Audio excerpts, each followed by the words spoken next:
Bismillahirrahmanirrahim. Assalamualaikum warahmatullahi wabarakatuh. Waalaikumsalam warahmatullahi wabarakatuh. Oke, selamat pagi. Apa kabarnya anak-anak? Alhamdulillah baik, Bu. Dan ini kelas 12 IPS 1, benar? Benar, Bu. Ada yang tidak hadir? Hadir semua, Bu. Semua ya. Oke, jadi di sini di pertemuan bersama Ibu dengan materi yang tentunya berbeda. Sebelum masuk ke materi, kan udah kelas 12 nih, pasti udah punya media sosial semua kan, terutama TikTok. Udah, Bu. Nah, jadi Ibu itu seperti observasi kecil-kecilan gitu dari aplikasi TikTok. Jadi di aplikasi TikTok itu beberapa bulan ini sering muncul tentang inner child. Ada yang lewat atau tahu inner child itu apa? Ya, sudah lewat FYP, Bu. LSPP. Nah, ada yang tahu inner child apa? Belum, Bu. Oke, Ijaz boleh. Nah, kalau sepemahaman saya, Bu, inner child itu tentang kayak perasaan kita dulu, gitu, kayak dari rasa kesepian, rasa marah, tidak bisa kita ungkapkan sampai sekarang. Jadi itu memendam, Bu. Kita kecil itu kayak belum bisa berdamai dengan diri sendiri. Oke. Jadi dari penjelasan Ijaz tadi benar benar ya. Jadi inner child itu secara simpelnya adalah perasaan atau rasa yang kekanak-kanakan yang ada dalam diri kita saat kita sudah dewasa gitu. Nah, inner child itu tidak selamanya buruk.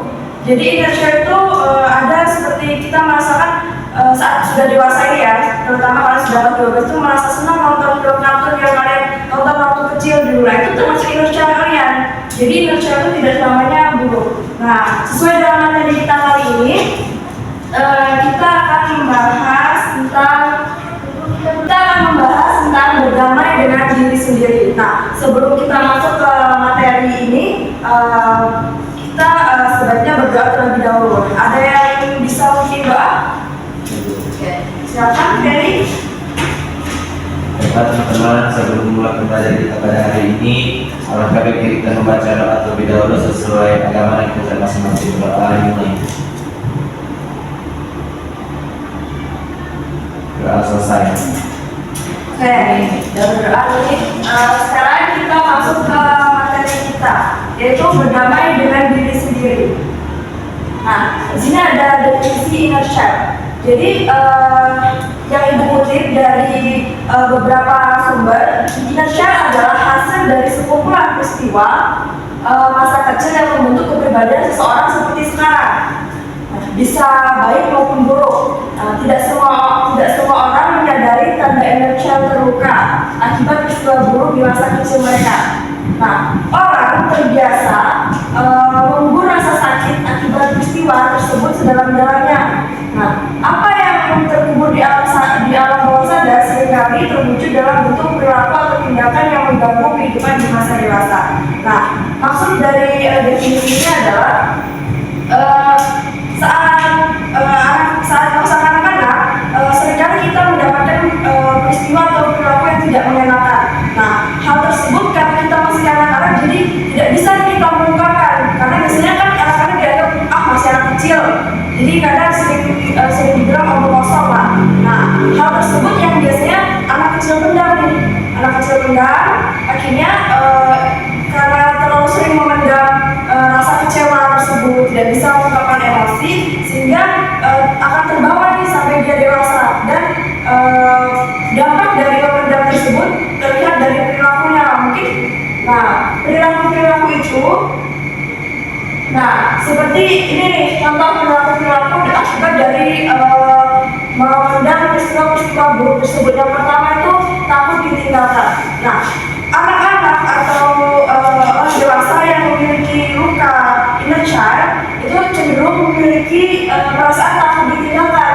Nah, gejala tersebut bisa berupa perasaan tidak bisa jauh dari orang lain, atau takut ditinggalkan, misalnya seperti ditinggalkan teman atau ditinggalkan pacar. Nah, hal tersebut terjadi mungkin karena dulu saat kecil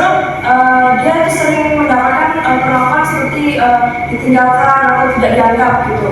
Nah, itu trauma. Nah, yang kedua yaitu memiliki perasaan bersalah yang berlebihan.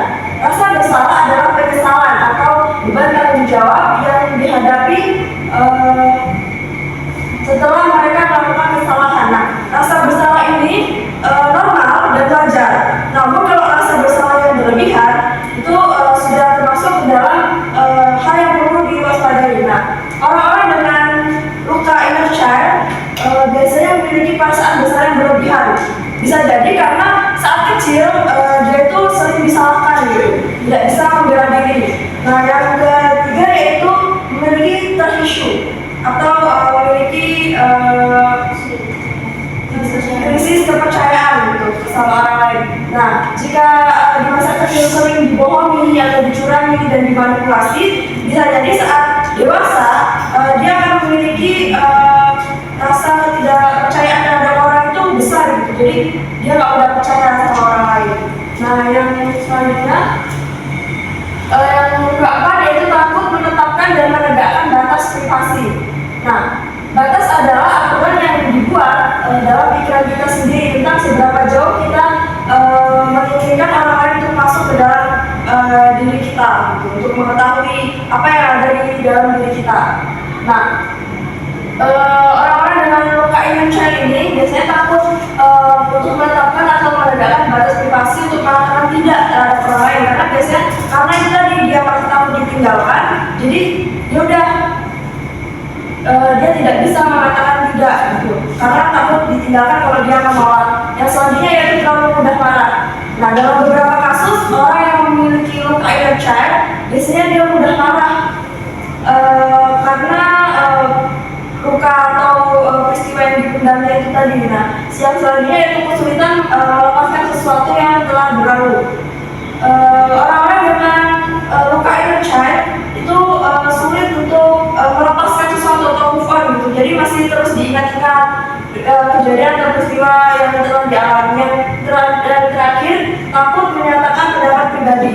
Nah, orang-orang dengan luka inner child karena di saat kecil dia itu tidak mungkin tidak mendapatkan kesempatan untuk mengutarakan apa yang dia rasakan. Nah, sehingga saat dewasa dia takut untuk menyatakan pendapat pribadi. Nah, yaitu selanjutnya macam-macam bahaya memendam emosi. Nah, memendam emosi saat kecil memiliki dampak atau bahaya. Yang pertama yaitu melemahkan sistem kekebalan tubuh. Nah, mungkin bertanya-tanya nih, apa hubungannya memendam emosi dengan melemahkan sistem kekebalan tubuh? Nah, jadi memendam emosi memang tidak akan langsung menyebabkan suatu penyakit. Namun kondisi ini dapat melemahkan sistem kekebalan tubuh, karena saat kita memendam emosi, kita akan fokus terhadap emosi itu sendiri. Kita tidak fokus terhadap karena terlalu emosi jadi kayak lupa makan atau dan sebagainya, sehingga akan melemahkan kekebalan tubuh. Yang kedua yaitu mengakibatkan kecemasan yang berlebihan. Gangguan cemas berkepanjangan mengakibatkan otak memproduksi hormon stres secara berskala. Hal ini pada akhirnya bisa berdampak negatif pada kesehatan fisik seperti sakit kepala, mual, muntah, hingga kesulitan bernapas. Yang ketiga yaitu mengakibatkan depresi. Emosi yang negatif yang tidak tersalurkan itu bisa berakibat terhadap depresi, karena kan dia tidak bisa mengungkapkan emosi yang dia rasakan sehingga dipendam sendiri dan mengakibatkan depresi. Yang keempat yaitu menyebabkan berbagai penyakit kronis. Produksi hormon stres yang tinggi akibat memendam emosi juga bisa meningkatkan detak jantung dan tekanan darah. Nah, di era sekarang banyak kan kasus anak muda itu yang kena asam lambung. Nah, itu kan rata-rata disebabkan karena pikiran atau emosi yang berlebihan. Oke. Nah, sebelum lanjut ke materi selanjutnya, Ibu ada kertas, ada kartu nih. Di sini kartu namanya kartu ciri-ciri inner child yang terluka. Jadi nanti Ibu panggil satu orang satu-satu untuk maju ke depan dan ambil kartu ini. Nah, nanti dibacakan, misalnya nih takut ditinggalkan. Nah, teman-teman jika ada yang merasa seperti yang dibacakan ini karena pertindakan, boleh angkat tangan. Paham? Oke. Bebas siapa dulu yang mau maju untuk ambil kartunya? Satu ya. Ya, boleh. Jadi silakan untuk ambil. Febri aja. Bacakan teman-teman. Memiliki trust issue. Nah, ada yang merasakan hal yang sama? Oke. Banyak ya. Oke, Dedi, boleh silakan dulu. Selanjutnya, yang lainnya silakan.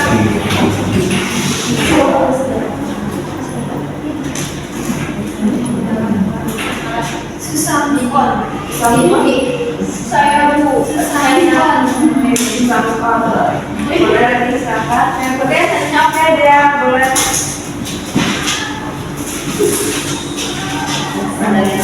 Takut menyatakan pendapat. Ada yang merasakan yang sama? Oke. Oke, Yasin boleh.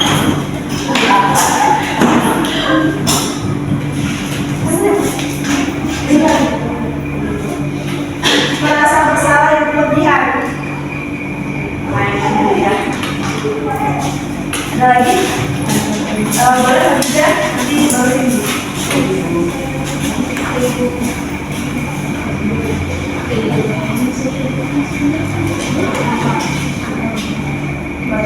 Terlalu mudah marah. Ada yang merasa kalau bijak?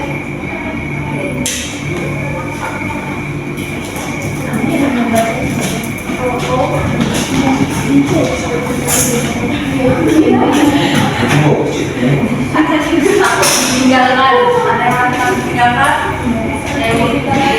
Oke, baca sendiri ternyata. Satu. Silakan.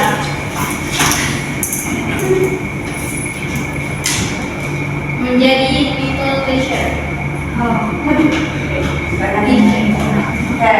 Nah, dari kartu ciri-ciri yang telah dibacakan teman-teman tadi, terlihat ternyata banyak anak-anak di kelas ini yang terindikasi memiliki luka inner child. Oke. Nah, sekarang Ibu ingin mengajak kalian untuk merefleksikan. Nah, yang pertama, coba dibaca. Apakah saat masih anak-anak saya merasa aman dan terlindungi? Ya. Ada iya, ada yang tidak. Oke.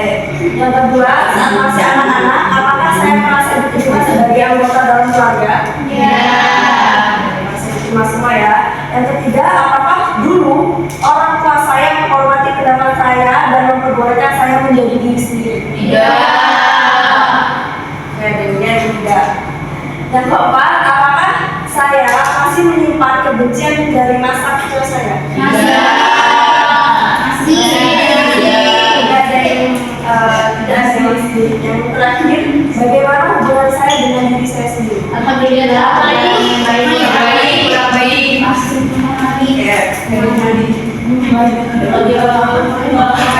Ya, oke. Nah, karena kita sudah di penghujung materi, Ibu ingin tanya atau minta pendapat kalian tentang bagaimana sih masa kecil kalian atau pengalaman masa kecil kalian yang berhubungan dengan inner child.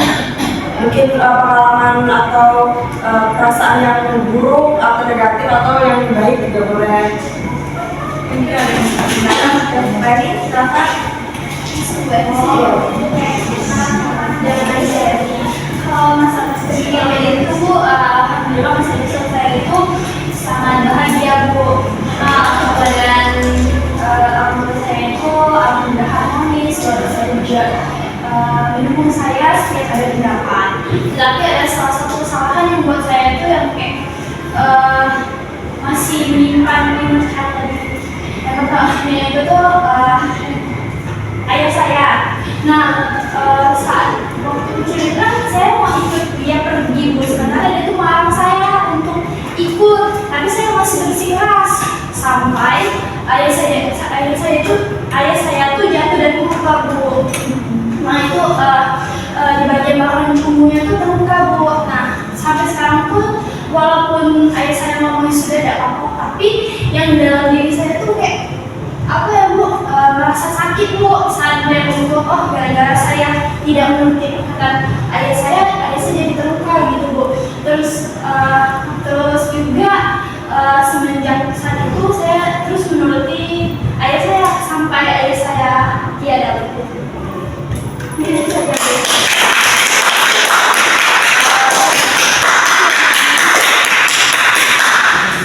Terima kasih Lady sudah mau bercerita. Oke, selanjutnya boleh bicara. Kalau saya tadi terkait dengan yang saya pilih tadi ya Bu, yang terlalu dalam pengaruh itu mungkin karena di latar belakangnya sama masa kecil saya Bu. Sebenarnya masa kecil saya itu tuh keluarga saya itu termasuk yang harmonis Bu, tapi ayah saya itu bekerja di luar Bu. Jadi saya itu kurang mendapatkan seperti seorang ayah, karena ayah saya itu pulang kayak 6 bulan sekali gitu Bu. Jadi kayak saya tuh ketika masih kecil tuh bingung Bu, mau mengungkapkan perasaan saya tuh kalau saya begitu sosok figur ayah. Nah jadi ketika seiring berjalan tanpanya waktu, ketika ayah saya pulang, saya tuh kadang kayak malas gitu Bu, karena kayak mau berkomunikasi, entah itu kayak hanya menjawab pertanyaan yang sekedar jawabannya itu sepele gitu. Saya itu udah terpancing emosi Bu. Nah saya tuh bingung, mungkin itu salah satu penyebab kayak cara saya itu menunjukkan rasa kecewa karena saya itu kurang mendapat perhatian dari ayah saya ketika masih kecil Bu. Jadi emosinya itu baru keluarnya sekarang. Tapi saya itu kadang merasa bersalah Bu. Setelah kayak ayah saya bertanya, tapi saya jawab itu agak ngegas gitu Bu. Saya suka merasa bersalah. Kayak kenapa bisa dijawab dengan secara halus, tapi kenapa harus ngegas? Nah saya itu kadang nggak bisa mengontrol diri Bu. Gitu. Tiba-tiba aja ngomongnya itu yang pakai nadanya agak tinggi. Jadi seperti itu. Terima kasih.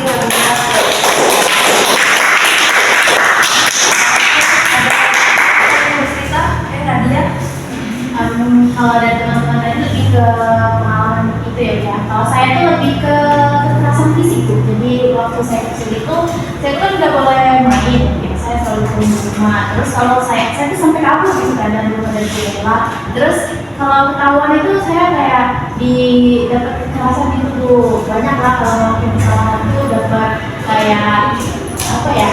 Ini disikat gitu, terus dijujulin obat nyamuk atau ya pakai ini ikat pinggang, terus disuruh tidur di luar dan lain-lain itu. Jadi mungkin dari situ saya sampai saya besar itu saya jadi apa ya, mudah emosi. Terus kalau sama kayak Diza, kalau misalkan orang tua saya ngomong, saya jawabnya nggak bisa slow. Padahal ya saya tahu ngomong apa biasa, tapi nggak ngegas gitu.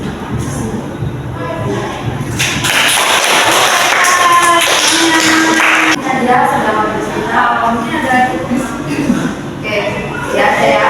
Oke, setelah mendengarkan cerita dari anak-anak tadi tentang pengalaman di masa kecil, mungkin harusnya yang menyebabkan Indonesia terluka. Oke, nah jadi sebelum pembelajaran kita berakhir, ibu akan melakukan relaksasi. Ya, untuk anak-anak itu bisa mungkin lebih bisa berdamai dengan diri sendiri. Jadi ibu minta semua anak-anak untuk merelakskan posisi duduknya, mungkin dibuat nyaman mungkin. Nah, ibu Kemarga sudah minta anak-anak untuk menyiapkan satu foto saat kalian masa kecil. Sudah ada bukunya? Sudah bukunya Bu. Sudah semua. Sekarang boleh diatur napasnya, tarik napas. Nah, coba kalian lihat foto kalian masa kalian kecil. Oke, sudah dilihat fotonya? Sudah Bu. Nah, coba sekarang kalian pejamkan mata. Oke, bayangkan di depan kalian itu ada sosok kalian di versi kalian masih kecil, kemudian kalian meluk diri kalian di versi kecil tersebut, kemudian kalian mengatakan, hai, apa yang terjadi dulu bukanlah salah kamu. Kamu tidak perlu menanggung perasaan itu semua sendirian. Aku di sini untuk kamu. Mari kita maafkan keadaan.